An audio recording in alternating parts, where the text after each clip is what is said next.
Welcome to Train Signal. You're watching a video about Windows Server Update Services. In this video, we'll take a look at what WSUS is exactly and how we use it.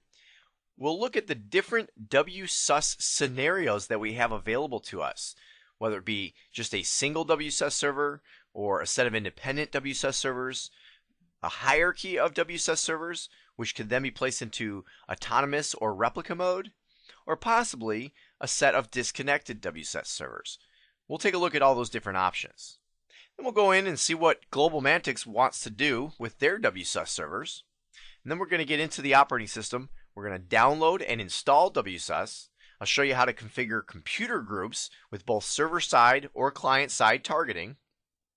And then I'll show you how to configure your clients to use the WSUS server for updates using group policy. First of all, what exactly is WSUS? Well, on the screen here I have a representation of what we used to have before WSUS. We would have large quantities of client computers who would each independently have to do a Windows update and communicate with Microsoft's update server independently. So for example, I have one client here who would have to go across our network through the router, out to the internet, and over to Microsoft's update server just to do a query to see if there were any updates available. If there are updates available, well then the update server needs to go ahead and not only communicate that, but download those updates back to the individual machine. And I'll tell you what, just doing that once can use up quite a bit of bandwidth. Imagine having to do that with each and every client out there. Well, that would be kind of crazy. WSUS gives us the ability to now have all of our clients communicate with a WSUS server for their updates. See, what happens is the WSUS server will go ahead and go out onto the internet, communicate with Microsoft's update server, and then Microsoft's update server will send those updates just to the WSUS server. Everybody else on the network will now communicate directly with the WSUS server and no longer have to tie up that internet bandwidth. Now, as far as why to use WSUS, well, one of the reasons I was just explaining. It helps save internet bandwidth, and it also makes more efficient use of Microsoft's update servers. Imagine how bogged down their servers get when you have not just hundreds of thousands of different organizations trying to communicate with them for updates, but now take each one of those organizations and multiply by the number of clients they have. It's just outrageous. So it's really a win-win. It saves your internet bandwidth and also saves Microsoft's server capacity. Now, the second benefit to why we use WSUS is WSUS gives administrators control over what updates are sent to the clients.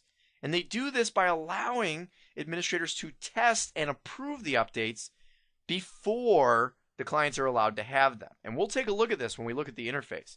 We'll see how updates are brought to the WSUS server, but they just sit there. They just sit there idle, waiting to be sent out until an administrator goes in and says, okay, yes, I have tested and approved this update.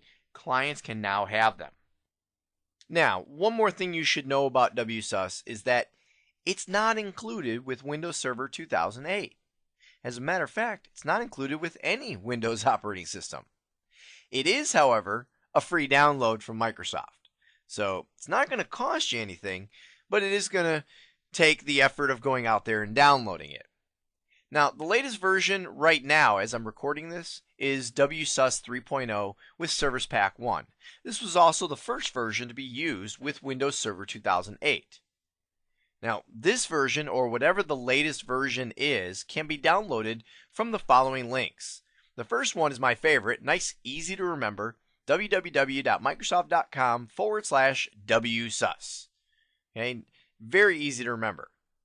But the reason I have a second one listed here, because it's like, well, who would use the first one when you can do the second one, is because technically, when you enter this first one, it's just going to redirect you to here anyway.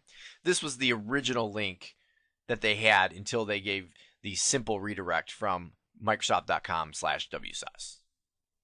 Now, let's take a look at some of the different scenarios that we have out there when it comes to WSUS. The first one I have on the screen right now is, well, this is the exact same diagram I just had up a few moments ago. This is for the single server. In other words, you just have one WSUS server who is serving your entire company. Okay? And there's nothing really special to tell you about this. It's just one WSUS server is going to go ahead and communicate with Microsoft Update Server, and every client in the organization is going to communicate with the WSUS server. Now, although this may be the easiest to implement, it's not necessarily the most practical, because when you get up to tens, hundreds, thousands of clients, well, one WSUS server may not be able to handle it. So we need to talk about some scenarios that involve multiple WSUS servers. And the first one I want to talk about here is the independent. The independent scenario is just what it sounds like. We have one WSUS server here who is serving this network, and one WSUS server here which is serving this network. And they are completely independent of one another. In other words, each one of these two servers are going to go ahead and communicate directly with Microsoft's Update Server. Okay, and they're going to be completely independent of one another. There's going to be no replication or synchronization of any kind. You know what this also means is that you're going to have an administrator over here managing this WSUS server, an administrator over here managing this WSUS server, and realizing, even if it's the same person, even if it's the same administrator, that each one has to be done independently and in its entirety. In other words, everything you do on one, you're going to have to do on the other. Now, this is not a very common scenario. This maybe used to be before we really had a lot of the features that we have today, but basically we now have the ability to do replication and synchronization to where we don't necessarily want this complete independence. Now, the first form of this synchronization, if you want to call it that, would be in the form called autonomous mode. Now, in autonomous mode, here's how things work. You have one WSUS server who's going to go ahead and go out onto the internet and communicate with Microsoft's Update Server. And Microsoft's Update Server will go ahead and send all updates to that WSUS server. Now, that WSUS server is going to go ahead, in this case, and service all these clients. Okay, all these clients are going to go ahead and communicate with this WSUS server. But all of these clients over here, well, they're going to go ahead and look to another WSUS server. This WSUS server will be configured as a downstream server from the first one. So what will happen is this WSUS server will go ahead and do its communication with the first WSUS server, not going out to the internet to Microsoft's Update Server. Okay, only one server is going out and getting the original updates, and then that one WSUS server is not only serving clients, but it's also serving another WSUS server. Now, here's what makes it autonomous. Even though the updates themselves are being synchronized over to the second WSUS server, the approvals of those updates, the decision on what updates go out to the clients, does not synchronize over. And what that means is you would have to have another administrator over here who's going to look at the updates and decide what's going to go out to these clients on this part of the network. Now, another version that is very similar to this would be in replica mode. In replica mode, everything works exactly as it works in autonomous mode. In other words, you have the one WSUS server who's going to go ahead and communicate with Microsoft's Update Server, and the other WSUS server is going to be a downstream server communicating with the first WSUS server, and each server will go ahead and service its own set of clients.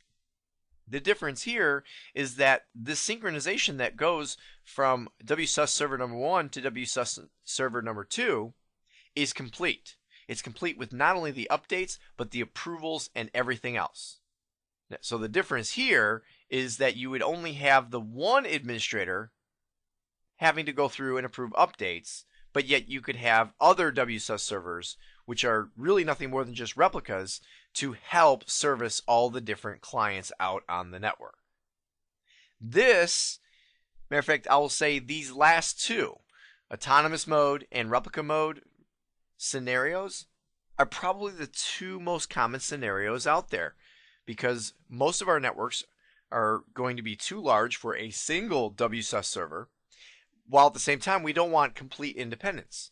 Usually we want to go ahead and have one WSUS server communicating with the outside world with Microsoft's update server, and then we'll simply replicate that information out to the other WSUS servers to service all the various clients around the network. It's just a matter of deciding, do we want to have a separation when it comes to the approval administration, or do we want to have it all done in one place? Now, before we get into what GlobalMantics wants to do, there is one more scenario, and that would be where you have a completely disconnected network like we have here. If you look carefully, you'll notice there is no connectivity with this network from anything else. It just kind of stands alone.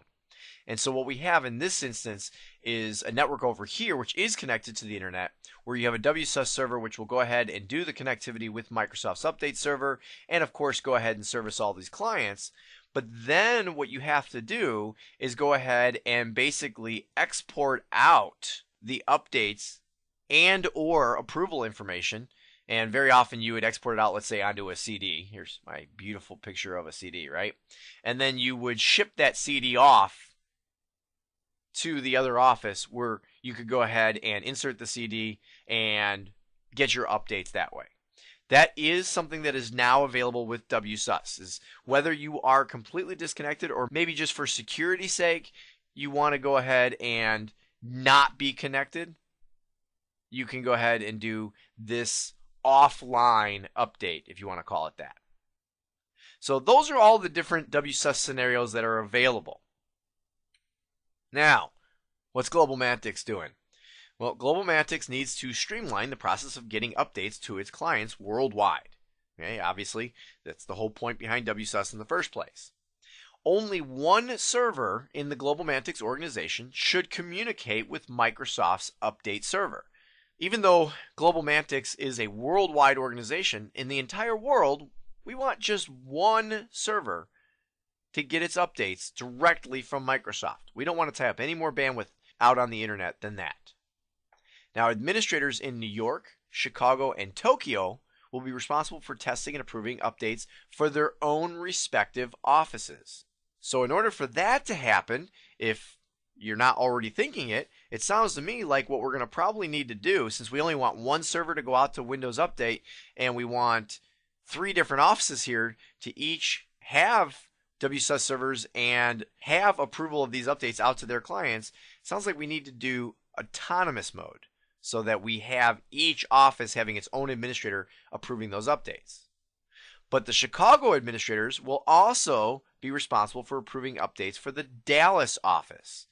So what that means is that the WSUS server in the Dallas office will probably be set up in replica mode, and we'll go ahead and just get a replica of the WSUS server in the Chicago office. Are you confused yet? All right, well, I'll tell you what. Why don't we go in and actually take a look at our servers and get this all set up? So what we're going to do is we're going to go ahead and, first of all, we need to download WSUS 3.0 Service Pack 1. After we have it downloaded, we're going to go ahead and install it.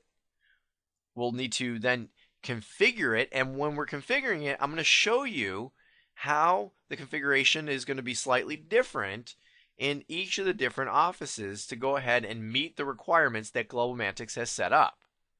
Now, one other thing that I'm going to show you is I'm going to also show you how to configure computer groups, and this will help with the figuring out of who is servicing what computers, and more specifically, what updates are going out to which computers or being approved for which computers. And then I'll also show you how to go in and configure the clients to use the WSUS servers for their updates, because obviously it doesn't do a whole lot of good to set up all these WSUS servers and then have all our clients go out to the internet and communicate directly with Windows Update, right? Okay, so let's go in and let's get this all done now. Now, for this demonstration, we're going to need to use a few different computers. right? Because we need to have a WSUS server in every office in the Global Mantics organization. Now in the New York office, we're going to use New York member 1. You want to avoid using a domain controller as your WSUS server whenever possible. If for no other reason, you want to do it for security reasons. This is a server that you are going to regularly be sending out on the internet, so you might want to avoid a domain controller if for no other reason than that. Now, in Chicago, even though we have a member server, we're not going to use it. We're going to go ahead and use Chicago DC1. Now, there's 2 reasons why. One reason is because even though we have a member server, it's Windows Server 2003. And now originally, WSUS 3.0 SP1 didn't even look like it was going to support Windows Server 2003, whereas now it does with Service Pack. But we want to look at everything from a Windows Server 2008 point of view, so we're going to use the domain controller, which is Windows Server 2008. In Dallas, we only have the one server, so we'll use Dallas DC1. And in Tokyo, again, we only have the one server, so we'll use Tokyo DC1. First, we need to go ahead and connect to New York member 1. So let's go ahead and connect to that now. Alright, now that we're connected to New York member 1, the first thing I want to go over with you are the installation requirements for WSUS. And the way I'd like to show these to you is by going to Internet Explorer. And then I have a favorite that's been saved here, let me show you, for the WSUS installation requirements. You may want to take a moment to pause the video and jot down the URL, which is listed right up here, http://en-us/library/cc708484.aspx. The reason you may want to look at this URL is not only does it give us the installation requirements, but if you look over on the left-hand side here, there's actually 7 different steps that this article reviews, ranging from the installation requirements all the way through approving and deploying your updates. So if you ever need a good reference guide to go back to, this is one I would recommend. Anyway, if we come over here to review the installation requirements, you just scroll down a little bit here. We want to go down, this is for Server 2003, we want to go down to the part where it says right here, server requirements for installing on Windows Server 2008. And you'll see here that it says IIS 7 must be installed. So we need the IIS role to be installed. And then more specifically, it talks about how the following components must be enabled. So in just a minute here, we're going to go ahead and install the IIS role, and we'll make sure to hit each one of these components. Also, you'll see here that it says you need the Microsoft Report Viewer Redistributable 2005. And to download it, there's a link here. Now, this particular feature is not a requirement. I know it's listed as a requirement, but it's only a requirement if you're going to be doing reporting. And when we install WSUS, I'll show you exactly where it points that out. And then here is where it says you need SQL Server Service Pack 1, but again, only if you're using a SQL database. So anyway, the point here is that you may need all of this, but the only actual requirement is that we install the IIS role with the following features. So let's go ahead and do that now. I'm going to go ahead and click on Start, go to our Server Manager, click on Roles, and then we will add a role. Once we're in the Add Roles wizard, we'll go ahead and click on Web Server or IIS. And you'll see here that right away it says that other required features must also be installed. So let's add those required features and click Next. Here's an intro to what web services are. We'll click Next. Now you'll notice that there are a whole lot of services to choose from here.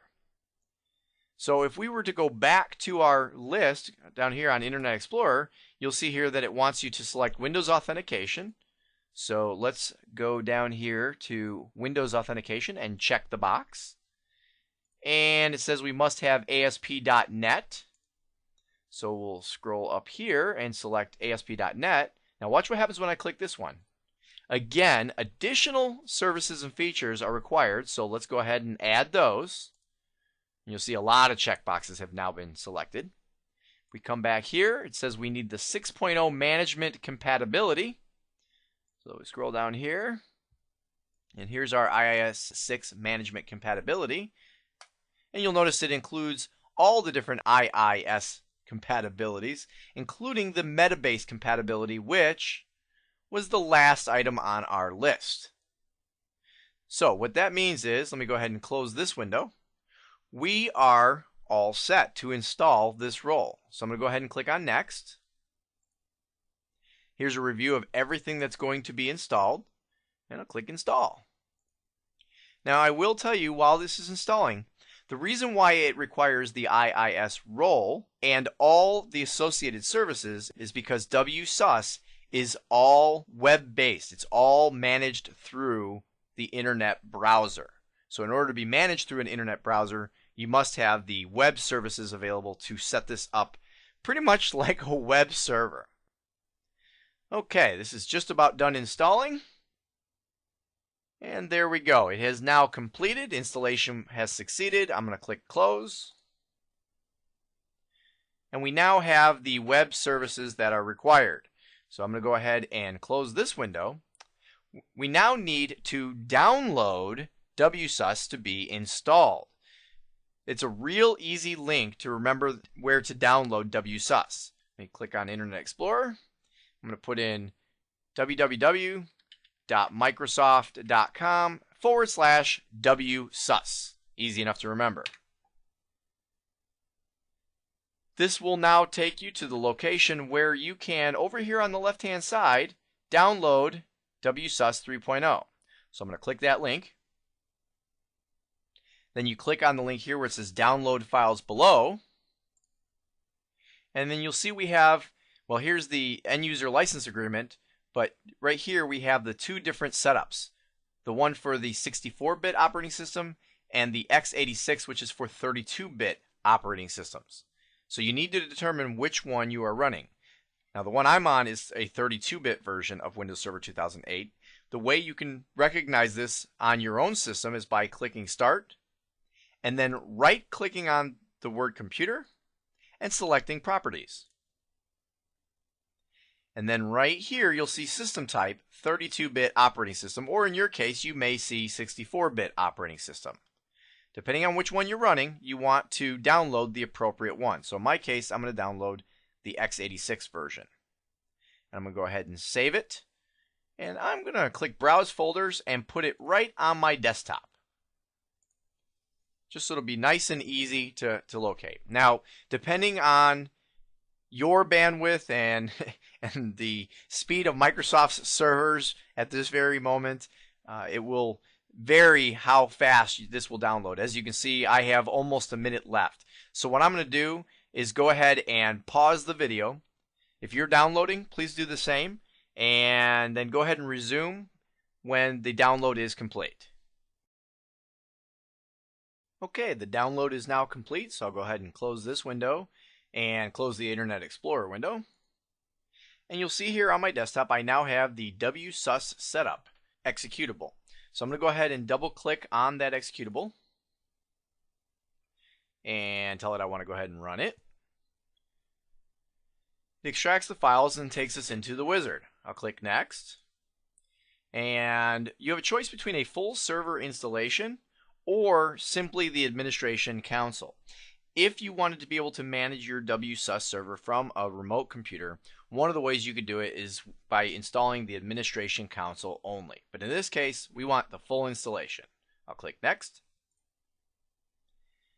And what it was doing there while it said it was preparing was it was verifying that you have met the minimum requirements. If you're following along and you got an error at this point, read the error, see what you're missing, and then go ahead and add those missing components.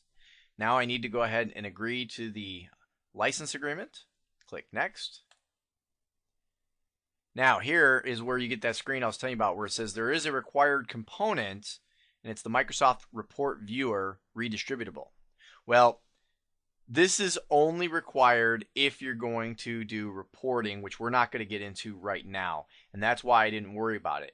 If you want to play around with reporting, go ahead and download this from the link that was in that TechNet article, and then you should be able to go ahead and do reporting just fine.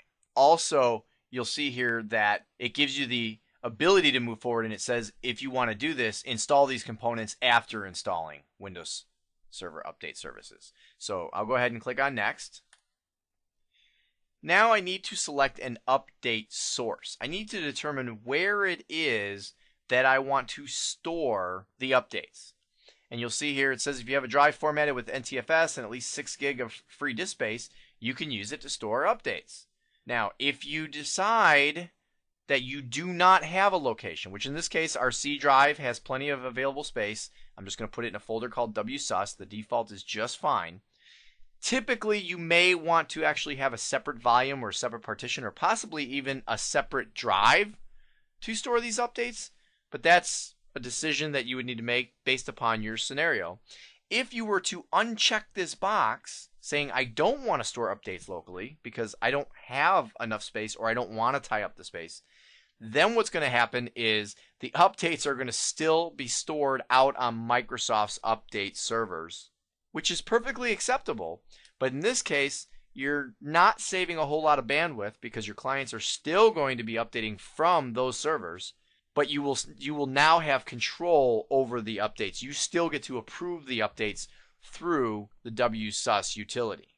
Now, an example where this would be real typical might be not just because you don't have enough disk space, but one other real typical scenario would be if you have a remote office, or maybe you have a lot of remote offices, and the clients have to go across a slow WAN link to get to your WSUS server. Well, it may not make sense to use your own private slow WAN link to download these updates when maybe those individual offices have a separate connection out to the internet, and maybe it's a higher speed connection to the internet where they can get it directly from Microsoft. That's a typical scenario where you may choose to not store locally. But in this case, we're going to store them locally. Go ahead and click on Next. Now we have the choice of what we want to do with regards to a database to keep track of all this. Now you'll see that by default, you don't have to have any specific database installed on your computer. You could choose to install a Windows internal database right here again in the WSUS folder. Or if you have, let's say, an existing SQL database, and again, this is where you would need SQL Server, at least SQL Server 2005 Service Pack 1, you could use an existing database and point to that location. I do not have a database here, but that's okay, because you can use the one that it'll create for you right on this computer. I'll check that button and click Next. Now it wants to know about the website. Remember, this is all administrated through a web browser, and so we have to set up a web page to access it. And the default choice is to use the existing default website. You'll notice this says recommended. And the reason why is because typically your WSUS server is not also going to be a web server. So since it's not providing any other web services, you should have that default website available.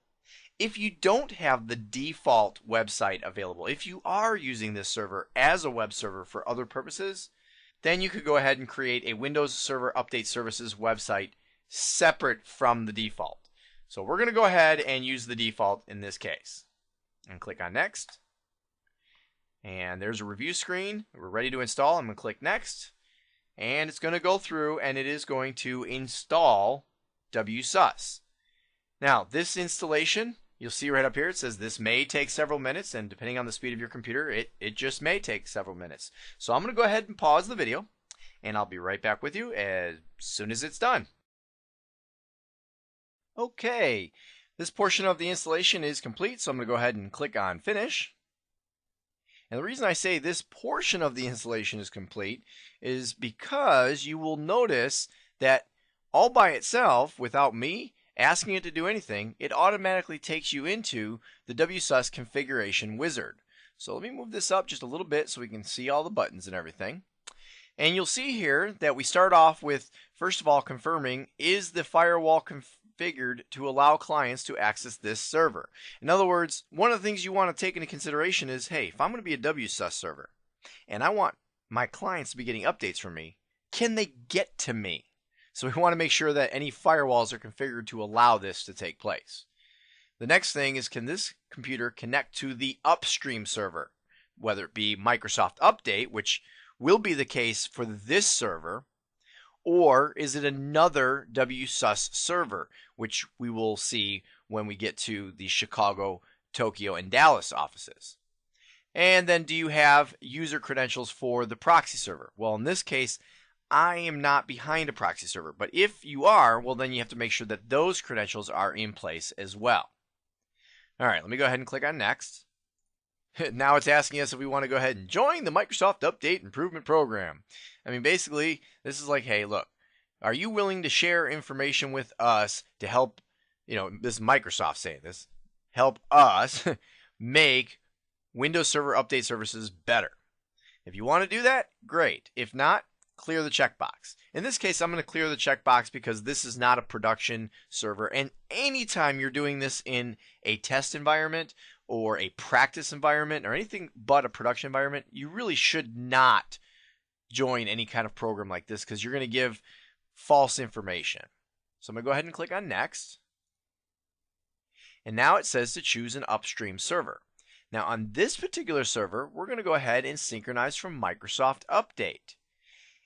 When we get to the Chicago and the Tokyo offices, in those cases, what we're going to do, we're going to say synchronize from another Windows Server Update Services server, and then we're going to put in the name of this server, New York Member 1. So for right now, we're going to go back to synchronize from Microsoft Update because, well, that's what we're doing on this server. Well, I'll show you that when we get to Chicago. I'm going to click on Next. And now it wants to specify a proxy server that would need to be used when making this connectivity with the upstream server, which, as I mentioned a moment ago, there is no proxy server here. If there is one where you're at, then obviously this is where you would go ahead and enter in the proxy server information. I'm going to click Next. And now it wants to go ahead and make a connection to the upstream server. So it says to configure the Windows Server Update services on the following screens, we need to apply your upstream server and proxy settings. So what it wants me to do is go ahead and start the connection to verify that everything is in place. So I'm going to start connecting. And this will take just a moment while it goes ahead and pretty much verifies all the connectivity. You'll notice here it says this process might take several minutes or longer. So what I'm going to do is go ahead and pause the video, and I'll come right back as soon as it's done making this connection with the upstream server. Okay, the connection is now complete. You can see the bar has gone all the way across and the next button is lit up. So I'm going to click Next. And now it wants me to go ahead and choose the languages that we want to go ahead and use for Windows Update. Now, in the case of the Global Mantix Corporation, there's a very good chance that we're going to want to have additional languages, especially since we are also in Asia. But because I don't actually speak any of these other languages, nor do I have any of my operating systems functioning in any of these languages, for right now we're going to go ahead and leave it at English. But I just wanted to let you know that obviously if this was truly real world and you were going to be worldwide, well then you would want to go ahead and choose the other languages necessary. So I'm going to go ahead and click on Next. Now we need to choose the products that we're going to keep up to date. And you'll notice there's a nice long list of products available, and I'm going to actually clear the box for the Office products. It wants to do that by default. And then also here's all the Windows operating system products as well. Now there's many more Windows operating systems listed here than I have on my network, but we'll go ahead and let all Windows operating systems be updated. Why not? So I'm going to go ahead and click Next. And then we can specify what classifications we want to include with this. Do we want to do critical updates, definition updates, security updates? Those are the three by default. And then we could also include things like service packs, other updates, tools, drivers. I mean, there's all kinds of stuff that we can do. But I'll tell you what, for the sake of this demonstration, let's go ahead and leave this right down to, well, actually I'll include definition updates, because that would be definition updates to the actual Windows updating itself. So we're going to include the 3 that are there by default, which are the definitions, the critical, and the security. These are the ones that are pretty much vital for all organizations. The other ones are optional depending on your particular scenario. I'm going to go ahead and click on Next. And now you can go ahead and configure when this server will synchronize with Microsoft Update. So do we want to synchronize manually? Meaning, do I want to have control and say, now go out to Microsoft and see what there is? Or do we want to go ahead and do it automatically? Well, it's probably a good idea to go ahead and do it automatically and have it do, you'll notice in this case, once a day. Maybe you want to do it twice a day, 4 times a day. Who knows how many, maybe once an hour you want to do it. But you want to generally have this done automatically, because anytime you're doing anything manually, you run the risk of forgetting. So in this case, I'm going to go ahead and leave it at manually though. Again, because this is just a test environment, this is not a production environment, we're going to leave it at manually. But typically you would want to do it automatically. I'm going to click Next. And now it's going to go ahead and you'll notice this says finished. So we can choose whether or not we want to launch the administration console and or if we want to begin the initial synchronization. Well, I'm going to go ahead and leave both boxes checked because we want to do both. We want to go ahead and go in and look at the administration console. I want to show you some of that. And we do want to have synchronization with the update server to see what updates are currently out there. So I'm going to click on Next. And you'll notice that there are, this last thing here is what's next. These next steps to fully configure your system is deciding whether you want to use SSL. Again, remember that the WSUS administration is all done on a web page, so you may want to have this done via SSL from both an administration standpoint and then also even from a download standpoint. It's up to you, depending on security. We need to create computer groups, which is something that I'm going to show you. And we need to assign computers to these groups. And then we can also set up rules for auto approval. Now these are all things that I will go ahead and show you after the fact. So that's just kind of letting you know here are some things that you might want to do. And you'll notice that these are actually links to additional steps. But for right now, I'm going to go ahead and click on Finish. And when I do, what's going to happen here is the WSUS Administration Council will open up and the first synchronization is going to begin. And you will notice that now it has also begun the synchronization, right? It says here synchronizing. You see a little thing spinning around. You see there's already some updates that are waiting to be approved. So what we're going to do is while we're waiting for this to complete, why don't we go ahead and download and begin the installation of WSUS on each of the other servers. Now, rather than bore you with the exact same steps, what I'm going to do is I'm going to go ahead and pause the video and go ahead and download to each of the other machines, and then I'm going to go through the initial installation until we get to the screen where we can finish the original installation, until we get to the configuration wizard, because nothing will be any different at all. It'll be exactly the same on every other server. So I'm going to pause the video and I'll be right back with you. We'll actually go over to Chicago and I'll come right back with you as soon as we get to that configuration wizard. So over here on Chicago, as you can see, I have completed the WSUS installation, and this has taken us into the configuration wizard. So let's go through this configuration wizard where everything's going to be pretty much the same, but there's one screen that's different that I want to show you. So let me go ahead and click on Next. And no, I don't want to join the Microsoft Update Improvement Program. Next. This is the screen that is different. In this case, out in Chicago, we don't want to have this WSUS server synchronized from Microsoft Update. We want to synchronize from another Windows Update Services server.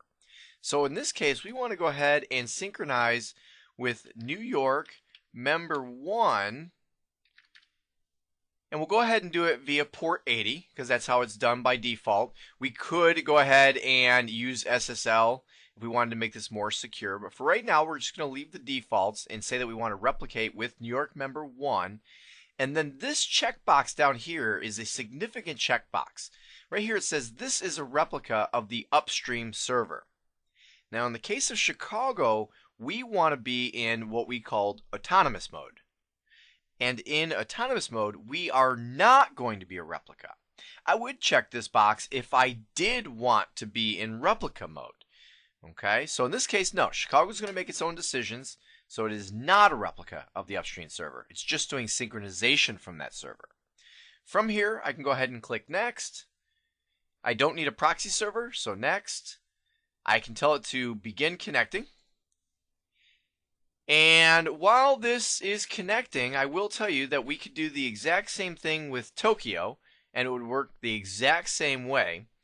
But while we're waiting on that, I want to go over to Dallas for just a moment, because I want to show you something. So let me go ahead and put away Chicago for a minute. And here I already have a connection to Dallas. I had already made a connection to all these extra servers while we were paused before, while I installed WSUS. And over on Dallas, I want to show you, when I went to install WSUS, I ran into a problem.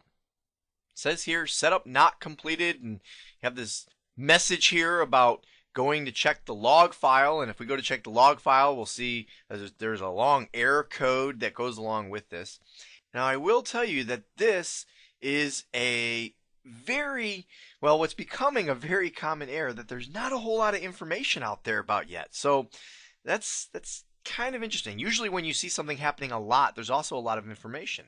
I had to research pretty long and hard the first time I ran into this, and I finally got an answer on a forum from somebody from Microsoft who had posted that if you attempt to install WSUS on a read-only domain controller, and if you remember from earlier on in this course, Dallas DC1 is a read-only domain controller. It's not going to work. Now, they've talked about creating a knowledge base article for this, but at the point that I'm recording this right now, there's not one yet.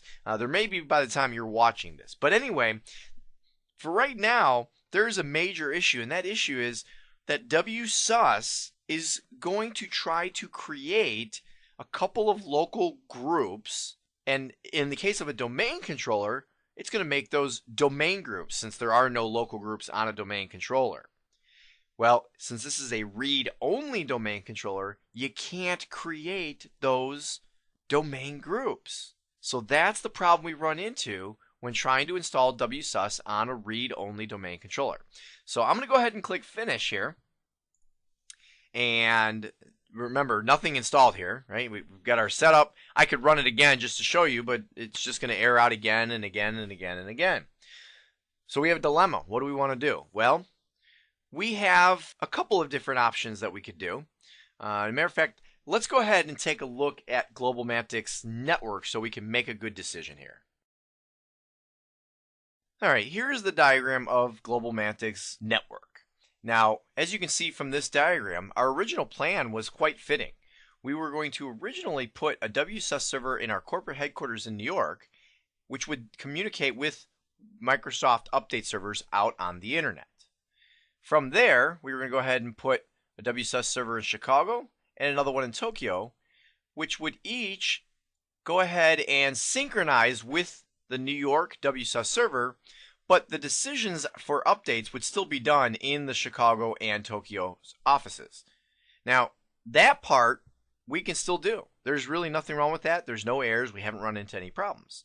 Where we ran into the problem was when we wanted to do the Dallas WSUS server and have it synchronized to Chicago and have its updates approved in Chicago. Well, the problem there, let me clear all this out, is right here. We only have the one server, and that one server is a read-only domain controller. So, what options do we have available to us? Well, I see three possible options. Option number one would be to go ahead and add another server, right? We go ahead and get a second server and add it in as a member server, we can make that our WSUS server. So that's one option. The second option would be to go ahead and say, well, you know what? There's only 10 clients. Why don't we just have them go ahead and get their updates from the Chicago WSUS server? Well, that's also very possible. Now, the third option is to go ahead and add a direct internet link for the Dallas office and have the users just go ahead and use regular Windows Update. Just have them go to the Microsoft Update site. Now, I don't know that I would do that choice right there. Matter of fact, if I were going to go ahead and choose, I would probably go ahead and pick this one right here to go ahead and have the 10 clients just go ahead and get their updates from Chicago. You're only talking 10 computers. Those updates can be done overnight when the bandwidth is not being heavily tasked. So with that being said, why don't we go ahead and go back to our Chicago and our New York servers and see how those WSUS servers are working out. Okay, back here on Chicago, you can see that the connection has completed, so let me go ahead and click on Next. And we want English, Next. And again, we could go ahead and set up an automatic synchronization schedule. Because this is a test environment, I'm going to leave it at manually, Next. And I'm going to go ahead and launch the WSUS Administration Console and begin synchronization and click Finish. And this will take just a moment, and you will see that the console will open up, and then it will begin synchronization. And this is exactly what we saw on New York Member 1 just a few minutes ago. So what I'm going to do is I'm going to go ahead and go back to New York Member 1. Let's see where we're at. All right, so over here on New York Member 1, oh, look at that. There are 1,497 security updates and 175 critical updates waiting to be approved. Now, why are there so many? Well, there are this many because I just installed WSUS, and so pretty much those are all the updates to date that any of our clients could possibly need. And as a matter of fact, if you're following along, you probably had larger numbers than these because you ran this after I did, and there have been more updates that have come out since then. So anyway, what we need to do now is look at a few different things when setting up the rest of this WSUS server. The first thing I'd like to show you is something called computer groups. So right here under computers, I'm going to go ahead and expand that. And then here's all computers. I'm going to expand that. And you'll see there's one computer group, and it's called unassigned computers. And it is just that. It'll hold any computer in your organization who is pointing to this WSUS server for updates who doesn't belong to a computer group. But we would prefer not to have that. What we want to do is go ahead and create computer groups. And you do so by right-clicking on all computers and selecting Add Computer Group. Now, before I create a computer group, let me explain why we need computer groups. Well, computer groups allow us the ability to approve different updates for different computers within our organization. Now, with that being said, in the Global Mantic scenario, we really haven't declared that we have that need. We don't have a clear division to where different computers in the New York office have different needs. But rather than just have the unassigned computers group, or just all computers, let's go ahead and create a computer group called New York. I'll click Add. Now, I know this may not seem to make sense because it's like, well, wait a minute, this is New York Member 1, this is a WSUS server for the entire New York office, and that's all it's managing. And like I said, personal preference, I would rather have a computer group, even if it contains everything, rather than just use the default all computers and then unassigned computers. Now, a couple of examples that might make a little more sense would be if maybe different departments had separate needs for different updates. Well, then maybe we would go ahead and create a computer group for each of those departments. Or let's talk about the North America domain, where we have a Chicago office and a Dallas office. Even though all the decisions are being made out of the Chicago office, we may want different updates to be approved for Chicago versus Dallas. So those are a couple of examples.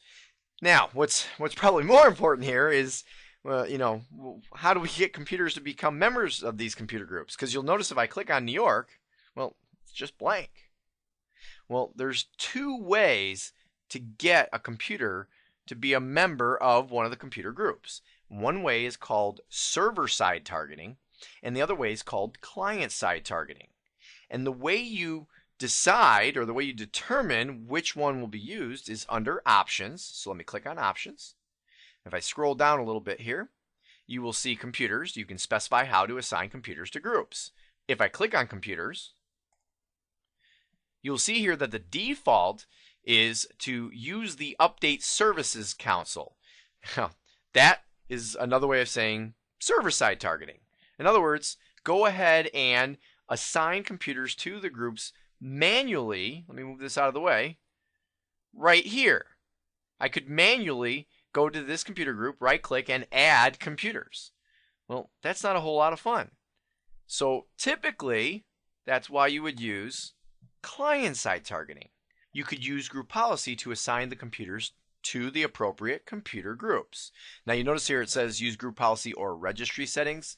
Now you're not going to manually go to each computer and update the registry. I mean, at that point you might as well just use the Update Services Console or server-side targeting. Now what we're going to do is we're going to use group policy to modify these registry settings for us, and I'm going to show you how to do that in just a moment.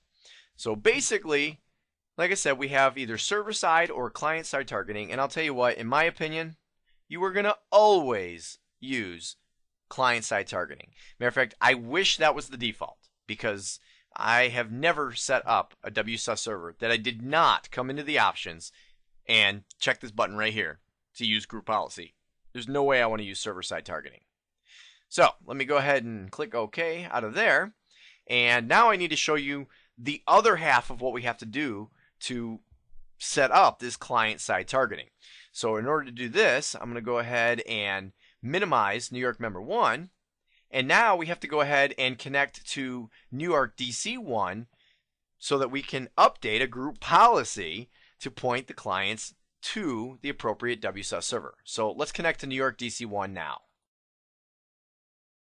On New York DC1, we're going to click on Start, Administrative Tools, and then go to Group Policy Management. Now again, with group policies, there is a whole strategy to how you roll out those group policies. What I want to show you now is not so much that strategy as much as where the settings are that you would put into place. So we're going to take the default domain policy, right click and select Edit. That's just to pick any old policy to show you where these things exist. Under the computer configuration container, we're going to expand policies, and then administrative templates, and then Windows components. And then if you scroll way down here, and let's move this over so we can see it. Scroll down a little more, you'll see here's Windows Update.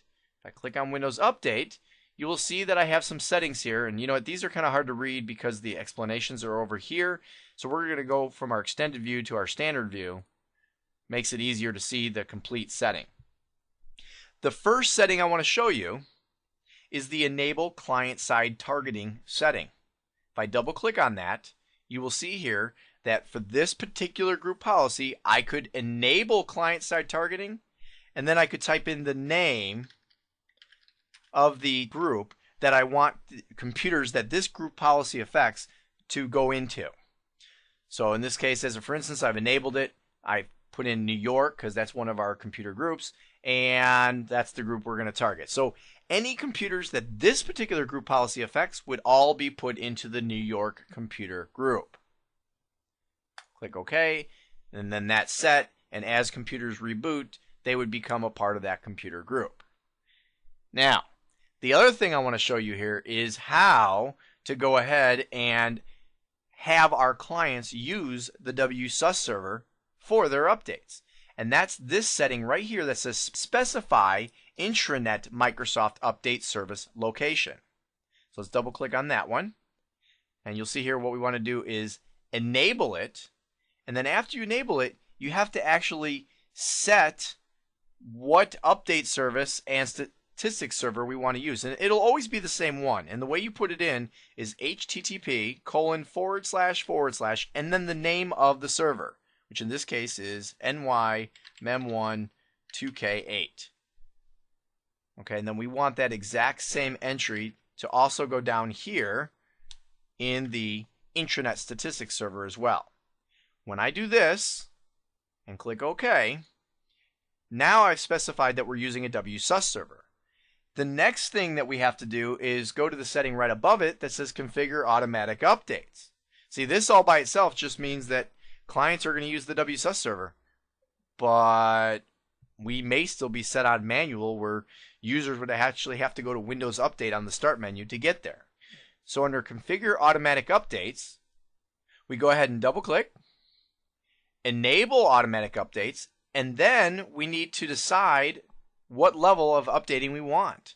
Now we can select to notify for download and install, meaning just tell the clients when their stuff ready and then they can choose to download and install it at their convenience.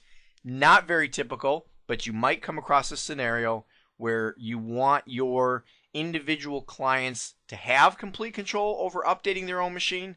Maybe you have users who are somewhat computer savvy.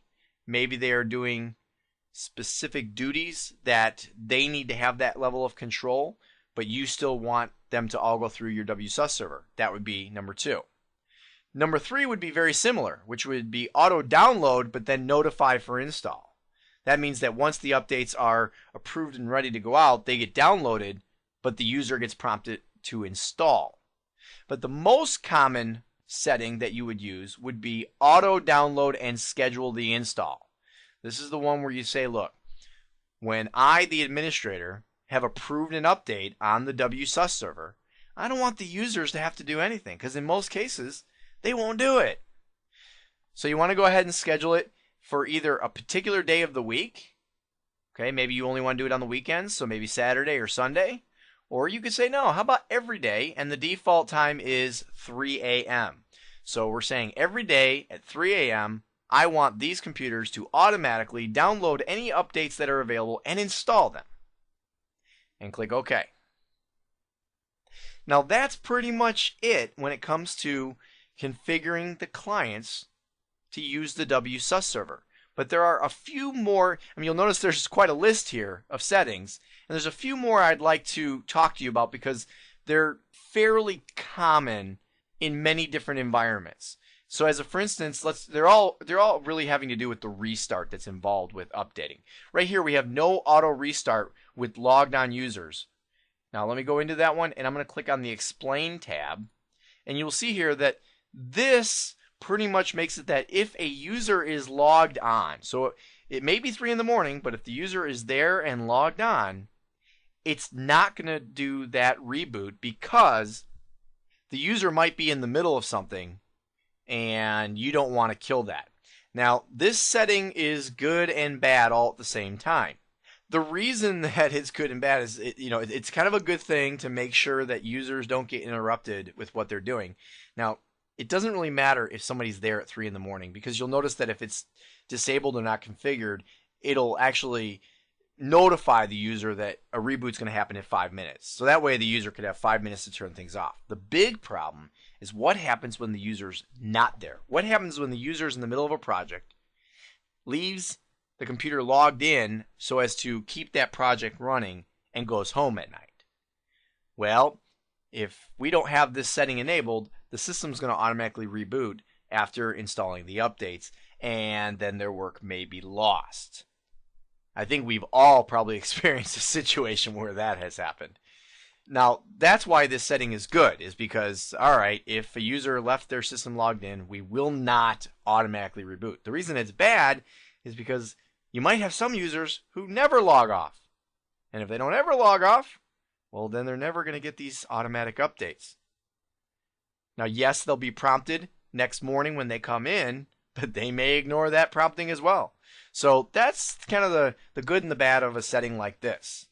Now, the next setting, and I'm going to click this next setting button. Let me show you what it does. I'm going to hit cancel, and then I'll show you.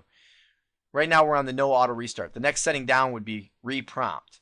So I'm going to double click, and then next setting, see, it goes to reprompt. So I'm going to go through a few settings in a row here. Again, on the Explain tab. This pretty much has to do with if somebody were to have postponed the reboot, how long do we want to wait before we prompt them again to say, okay, you still need a reboot, you still need a reboot. And again, I bet you can relate, Because if you've ever gotten a Windows update and you installed it and it told you to reboot and you said, no, no, no, not right now, the thing keeps popping up and bugging you every 10 minutes. Well, on the setting tab here, we can enable it, and then we can also change how many minutes it's bothering you. All right, let's go to the next setting. The next setting would be delayed restart for scheduled installation. And if we take a look at the explanation there, you'll notice it says specifies the amount of time it'll wait before proceeding with a scheduled restart. And this is where that 5-minute rule came into play. I don't know how big a deal this setting really is. Typically, you leave it alone because either you're doing the reboot or you're not doing the reboot. But if you have a situation where you know that these updates are coming in and you have people who might be working at their machines, maybe you're a 24-hour, 7-day-a-week organization, well, in that instance, you may want to give a user more than 5 minutes. You may want to actually say, all right, user, you've got 15 minutes to stop what you're doing, or 30 minutes to stop what you're doing. Because what they're doing, they might need more than 5 minutes to complete their processes to allow the reboot. All right, the next setting is, this one is fairly common, reschedule automatic updates, scheduled installations. All right, this has to do with how long automatic updates are going to wait following a system startup. In other words, if the system was off, the problem is that maybe there were a bunch of updates that should have come in overnight. When the user turns on their computer, they're going to get bothered like crazy about all these automatic updates. And you may not want that to happen the minute they walk in the door and turn on their computer. In many organizations, users come in, turn on their computer, and they have 5, 10, 15, 20 minutes of routine just to get all their stuff in place and going, open up their email, start different programs, etc., etc. So you may want to go ahead, and I'll go back to the setting tab. You may want to enable this and tell it to wait, oh, I don't know, let's say 30 minutes.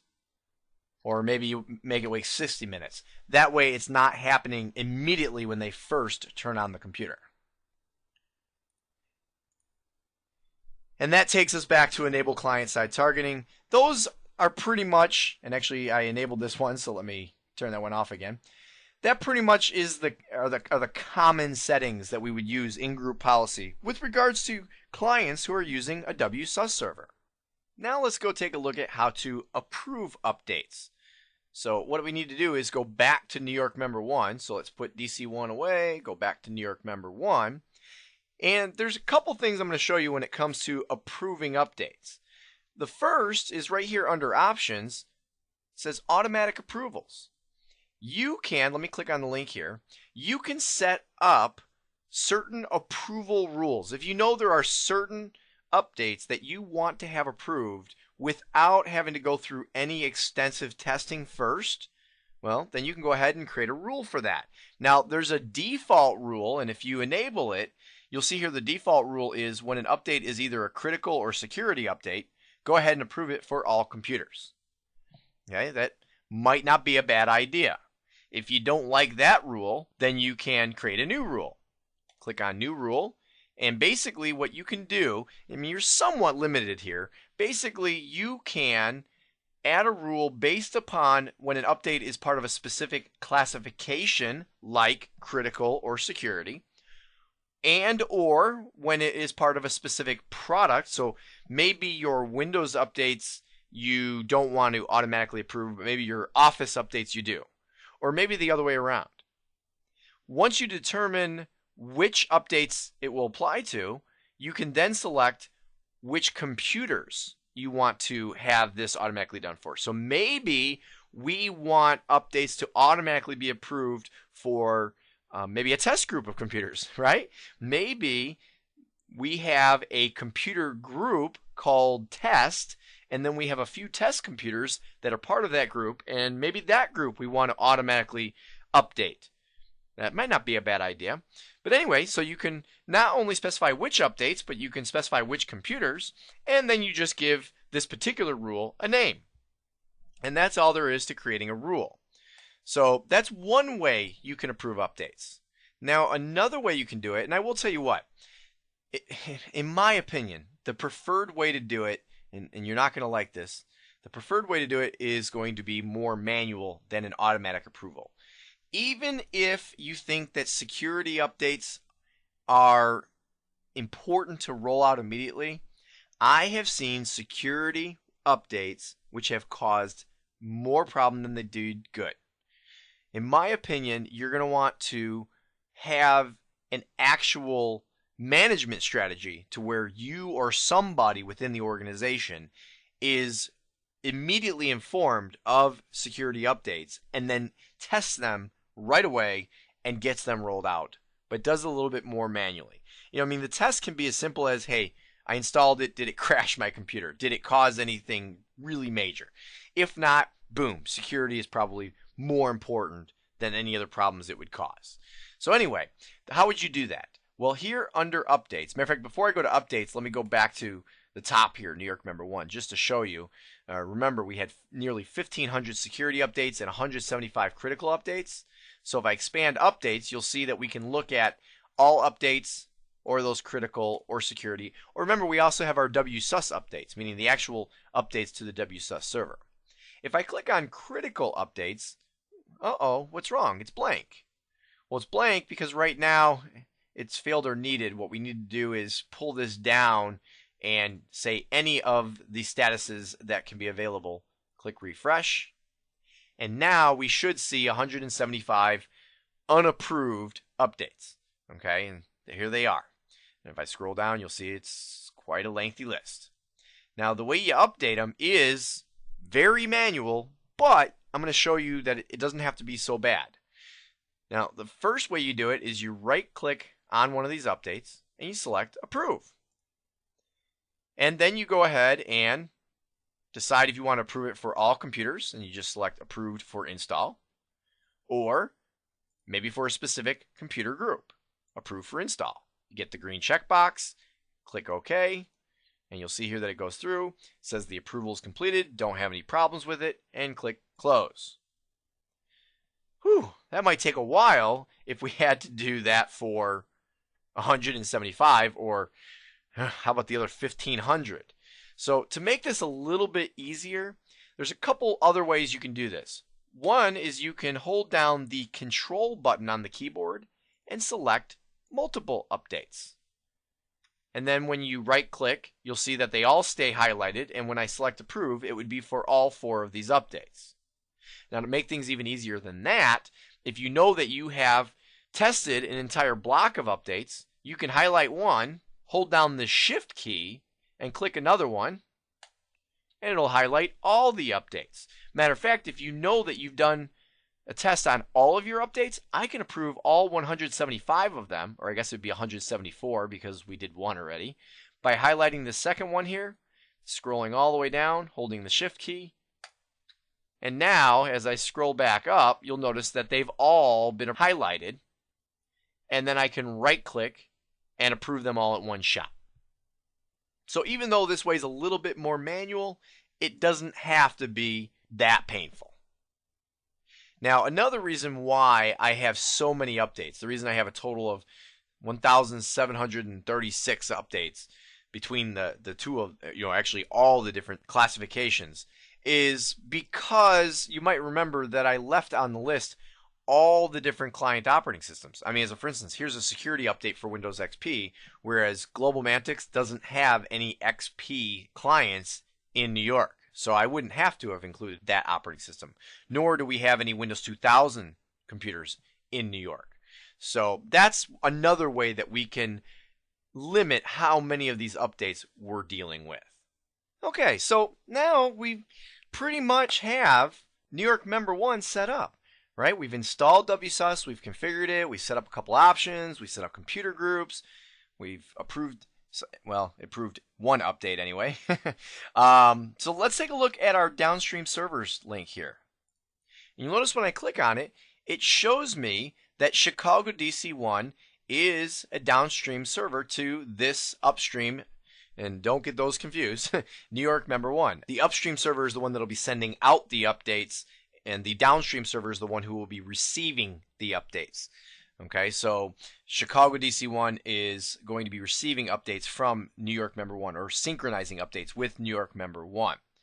Now you'll notice here that it says it's autonomous mode, and that's what we were looking for. But what's missing from this screen? Ah, I know. Tokyo. We didn't finish setting up Tokyo. So why don't we go over to Tokyo now?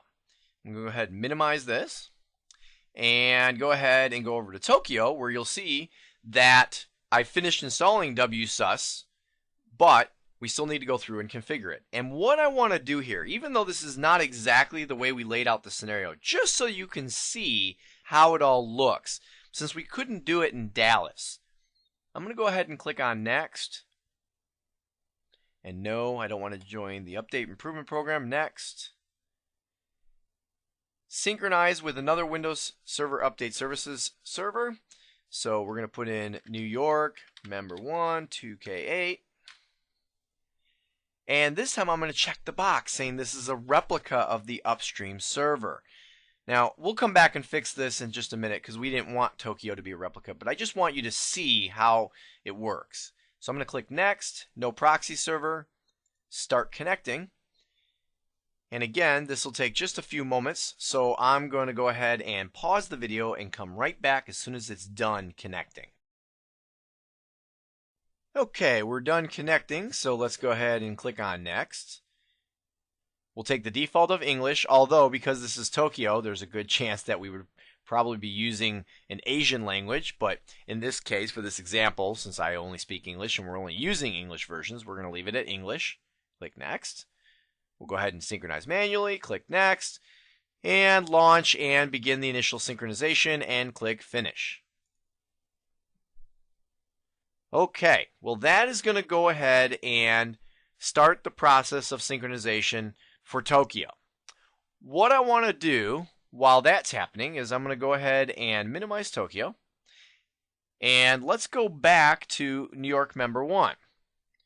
And here on downstream servers, I'm going to hit F5, and you'll see here that it has now added Tokyo. And I just wanted to show you right here that it says it's replica mode. Okay, so that's just to show you the difference between the two different modes by one simple checkbox. Okay, now because we don't want Tokyo to be in replica mode, let's go back to Tokyo. Back here on Tokyo, I want to show you if I expand this and then go down here to options, if we decide somewhere along the way that either A, we have configured it wrong, or B, we want to make a change, well, then we can do so under options. Here we have update source and proxy server. If I click on that, you'll see here that it's synchronizing with New York member 1. And if I don't want this to be a replica anymore, go ahead and clear that checkbox. Oh, and you'll notice it's going to say I cannot save this because the server is synchronizing. So anyway, once synchronization is done, we'll go ahead and clear that checkbox and make these changes. But that's how you would go ahead and do it. So we now have our WSUS configuration, other than that one change we need to make at the conclusion of synchronization. We pretty much have them all configured. Okay, well that pretty much wraps it up for this video, and at this point you should now know where to download and how to install WSUS. You should know how to go through the configuration wizard and set up the WSUS server. You should also know how to install or configure downstream WSUS servers in either autonomous or replica mode, remembering that autonomous means that you will synchronize from the upstream WSUS server, but approvals will be done separately, versus replica mode, you synchronize and receive the approvals from the upstream server.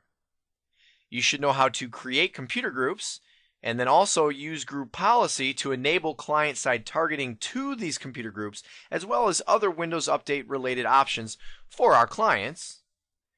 And you should know how to approve updates.